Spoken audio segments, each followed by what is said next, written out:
Hello नमस्कार प्रणाम। कैसे हैं आप सभी? हम आशा करते हैं कि आप सभी अच्छे होंगे। आज हम एक चर्चा करने वाले हैं, बायोलॉजी के एक टॉपिक पे चर्चा करने वाले हैं, जो टॉपिक है कोशिका है यानी सेल।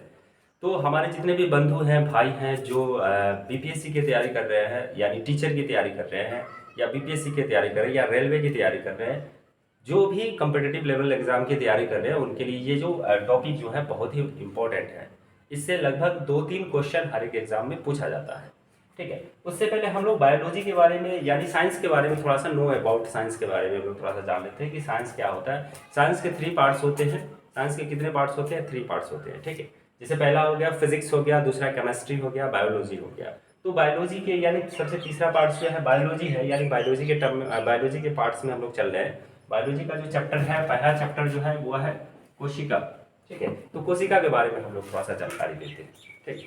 उससे पहले हम लोग जानेंगे नो अबाउट सेल। सेल जो है क्या है, सेल क्या है, इसके अध्ययन को क्या कहते हैं। ठीक है। और ये सभी चीज बात करेंगे, और इससे रिलेटेड थोड़ा सा बायोलॉजी के बारे में हम लोग बात करते हैं कि बायोलॉजी क्या होता है। बायोलॉजी जो होता है, हम लोग जीव जंतुओं का अध्ययन करते हैं।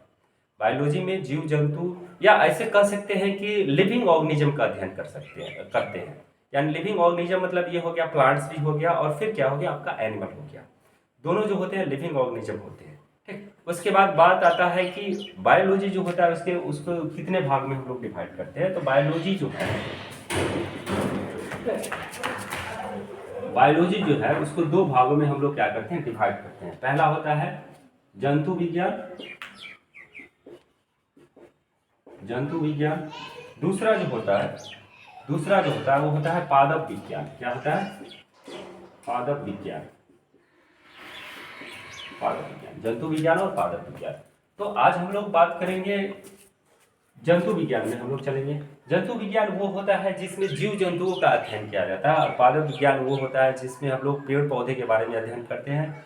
जैसे उसके पौधे के कितने पार्ट्स होते हैं, पौधे को कितने भाग में डिवाइड किया गया है, क्लासिफिकेशन कितना किया गया, तो ये सभी हम लोग पादपों के बारे में। जंतु के बारे में हम लोग उसके एक्सक्रीटरी सिस्टम, डाइजेस्टिव सिस्टम, ये सभी चीज़ों का अध्ययन करते हैं। ठीक है। तो हम लोग आज बात करेंगे सेल के बारे में। सबसे पहला बात ये है कि सेल जो होता है, सेल जो होता है क्या होता है। सेल, कोशिका जो होता है सजीव शरीर की क्या होता है, रचनात्मक और क्रियात्मक इकाई होता है। A cell is the structural unit of the body. ठीक है। स्ट्रक्चरल और functional unit of the body. ठीक है। ऐसे आप बोल सकते हैं कि कोशिका जो होता है सजीव शरीर का क्या होता है, इकाई होता है।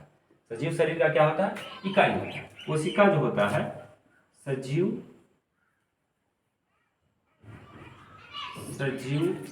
शरीर का इकाई होता है। ठीक है। सजीव शरीर का क्या होता है, इकाई होता है। कोशिका जो होता है, जितने भी सजीव प्राणी होते हैं उनके आधारभूत क्या होता है, आधारभूत संरचनात्मक और क्रियात्मक इकाई होता है। ये हम लोग चर्चा कर लिए कि जितने भी लिविंग ऑर्गेनिज्म जो होते हैं वो किसके बने होते हैं, सेल के बने होते हैं। सेल जो होता है सजीव शरीर का सबसे छोटा इकाई होता है। क्या होता है, सबसे छोटा इकाई। अब हम बात करते हैं कि सेल के अध्ययन को क्या कहते हैं, यानी कोशिका के अध्ययन को क्या कहते हैं। कोशिका के अध्ययन को हम लोग कहते हैं साइटोलॉजी। क्या कहते हैं, साइटोलॉजी। साइटोलॉजी कोशिका के अध्ययन को क्या कहते हैं हम लोग, साइटोलॉजी कहते हैं। ठीक है। आगे हम लोग चर्चा करेंगे कि सबसे पहले कोशिका का अध्ययन कौन किया था, कोशिका का अध्ययन कौन किया था। उसके बाद हम लोग चर्चा करेंगे कि लिविंग सेल का खोज कौन किया था, इसका सेल का डिस्कवरी कौन किया था। सबसे पहले इसका नाम जो है, कोशिका का नाम जो है, नामकरण कौन किया था। तो वीडियो में आप बने रहिए, जाइए मत। और मेरा वीडियो जब भी देख रहे हो तो आप क्या करें कि जो भी इंपॉर्टेंट लगे कागज पेन लेके बैठे रहें और उसको क्या करें, नोट डाउन कर लें। ठीक है। चलिए आगे हम लोग बात करेंगे कोशिका का खोज के बारे में। ठीक है। Discovery of cell. कोशिका का खोज। देखिए सबसे पहले कोशिका का खोज जो हुआ था, सबसे पहले कोशिका का खोज 1665 ईस्वी में हुआ था। Robert Hooke. 1665 ईस्वी में। ठीक है। और ये जो हुआ था मृत कोशिकाओं का खोज हुआ था, और किसने किया था? रॉबर्ट हुक ने किया था। रॉबर्ट हुक ने किया था। रॉबर्ट हुक ने 1665 में किया था, और ये मृत कोशिका यानी मृत कोशिका का खोज हुआ था। मृत कोशिका का खोज हुआ था। अब बात यह आता है कि मृत कोशिका जो होता है उसको क्या कहते हैं, कभी कभी पूछ लेता है। इसको कहते हैं नेफ्रोसिस।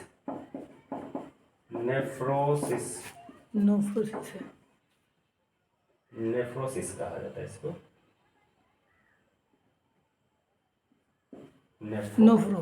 नोफ्रोसिस कहा जाता है। मृत कोशिका का कभी कभी क्वेश्चन पूछ जाता है ये कि मृत कोशिकाओं को क्या कहा जाता है?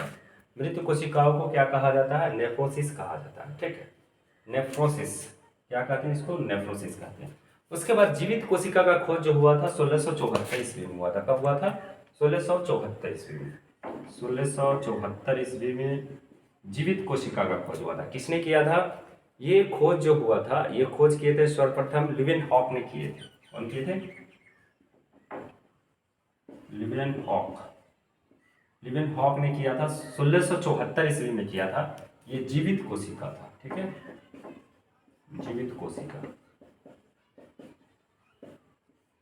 क्वेश्चन ये पूछता है कि जीवित कोशिका का खोज किसने किया था? जीवित कोशिका का खोज जो किया था लिवेनहॉक ने किया था, 1674 ईस्वी में किया था। अब बात ये आता है कि सबसे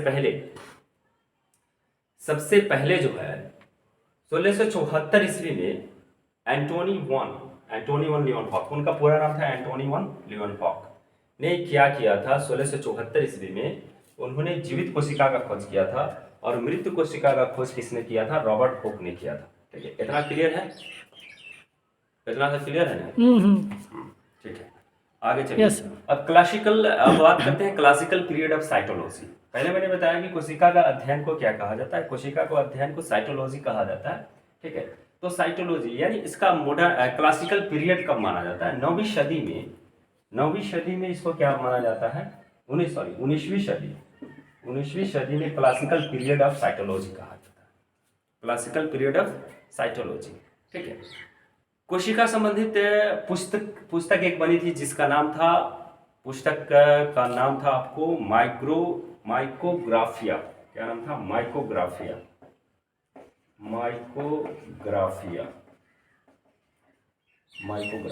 ठीक है, इस पुस्तक का नाम था माइकोग्राफिया। ठीक है, जिसको रॉबर्ट ब्राउन ने लिखा था।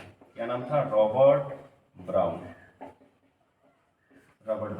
ठीक है, पूछता है क्वेश्चन कि माइक्रोग्राफिया जो है किससे संबंधित है? माइक्रोग्राफिया जो है किससे संबंधित है? तो माइक्रोग्राफिया जो है वो किससे संबंधित है? कोशिका से संबंधित है। और इसका जो लेखक थे उनका क्या नाम था? माइक्रोग्राफिया किससे संबंधित है? रॉबर्ट ब्राउन से संबंधित है। क्वेश्चन ये पूछ देता है कभी कभी। ठीक है, अब देखिए लिवेनहॉक जो है सर्वप्रथम कोशिका का खोज किए थे। लिवेनहॉक जो है सर्वप्रथम क्या किए थे? कोशिका का खोज किए थे।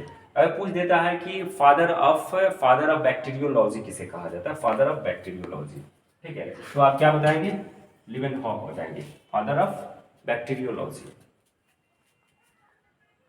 Father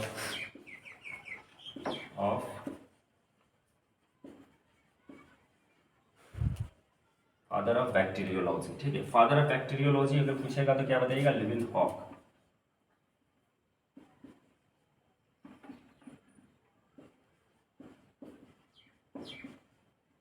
Leeuwenhoek. ठीक है, यहाँ पे 9 छूट गया है। ठीक है, फादर ऑफ बैक्टीरियोलॉजी पूछता है क्वेश्चन के फादर ऑफ बैक्टीरियोलॉजी जो है कौन है? लिवेनहॉक है। ठीक, दूसरा चीज कि माइक्रोग्राफिया जो है किससे संबंधित है? सेल से संबंधित है, और इसका पुस्तक का लेखक कौन है? रॉबर्ट ब्राउन है। ठीक है, यहाँ पे कोशिका का खोज सर्वप्रथम किसने किया था? 1665 ईस्वी में रॉबर्ट हुक ने किया था। मृत कोशिकाओं का खोज किया था। मृत कोशिकाओं को क्या कहते हैं? नेफ्रोसिस कहा जाता है। 1674 ईस्वी में क्या हुआ था? जीवित कोशिकाओं का खोज हुआ था। ठीक है, किसने किया था? लिवेनहॉक ने किया था। Father of bacteriology Leeuwenhoek. ठीक है, चलिए यहाँ पे है कि सबसे छोटी कोशिका जो है, सबसे छोटी कोशिका जो है क्या है? माइक्रोप्लाज्मा। क्या है? माइक्रोप्लाज्मा है सबसे छोटी कोशिका। माइक्रोप्लाज्मा। क्या है, माइक्रोप्लाज्मा। सबसे बड़ी कोशिका हम लोग जानते हैं, सबसे बड़ी कोशिका जो है शुतुरमुर्ग, क्या है, शुतुरमुर्ग, शुतुरमुर्ग के अंडा। सबसे बड़ी कोशिका जो है शुतुरमुर्ग के अंडे में होता है। सबसे लंबी कोशिका जो है तंत्रिका तंत्र,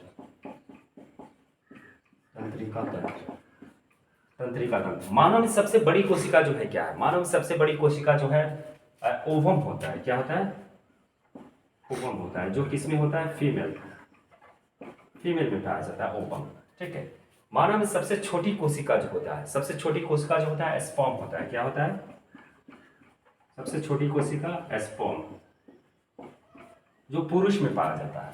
तो यहाँ जो है कोशिका में क्वेश्चन पूछ देता है कि सबसे छोटी कोशिका क्या होता है। सबसे छोटी कोशिका जो होता है माइक्रोप्लाज्मा होता है। सबसे बड़ी कोशिका क्या होता है, शुतुरमुर्ग के अंडे में पाया जाता है। सबसे लंबी कोशिका जो है तंत्रिका तंत्र, यानी मस्तिष्क में पाया जाता है, यानी ब्रेन, नर्वस सिस्टम, यानी नर्वस सिस्टम आप बोल सकते हैं इसको। ठीक है। पूछे कि मानव में सबसे बड़ी कोशिका क्या होता है, तो ओवम होता है। ओवम क्या होता है, फीमेल पार्ट है, फीमेल का जो आप रिप्रोडक्टिव ऑर्गन बोल सकते हैं, रिप्रोडक्टिव ऑर्गन होता है ओवम। ठीक है।